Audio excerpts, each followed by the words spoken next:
రథసప్తమి ఎందుకు జరుపుకుంటారో మీకు తెలుసా? మహాభారత యుద్ధం ముగిసిన తరువాత బాణాల మంచంపై పడ్డ భీష్ముడు దేవతల చేత ఒక ప్రత్యేక వరం పొందాడు. అదేంటంటే తనకి ఎప్పుడు కావాలంటే అప్పుడు ప్రాణాలు విడిచే శక్తిని పొందారు. అయినా కూడా అతను వెంటనే ప్రాణాలు విడిచిపెట్టలేదు. ఎందుకంటే సూర్యుడు ఉత్తరాయణం ప్రారంభించే అత్యంత శుభమైన క్షణం కోసం ఆయన ఎదురు చూశారు. అదే రథసప్తమి. ఈ రోజున సూర్యుడు 7 గుర్రాలతో తన రథంపై ఉత్తర దిశగా ప్రయాణం మొదలుపెట్టి లోకానికి వెలుగు, శక్తిని ప్రసాదిస్తారని నమ్మకం. ఆ పవిత్ర క్షణం రాగానే భీష్ముడు ప్రశాంతంగా ప్రాణాలు విడిచారు. అందుకే ఈ రోజును సూర్య జయంతిగా పిలుస్తారు.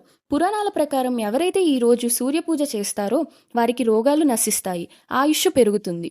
ఉదయం జిల్లేడు ఆకులతో స్నానం చేసి సూర్యుడికి ఆజ్ఞమివ్వడం, దాన ధర్మాలు చేయడం ద్వారా పాపాలు తొలగి జీవితంలో కొత్త వెలుగు మొదలవుతుందని నమ్మకం. ఇలాంటి మరిన్ని విషయాలు తెలుసుకోవాలంటే మన ఛానల్ని సబ్స్క్రైబ్ చేసేయండి.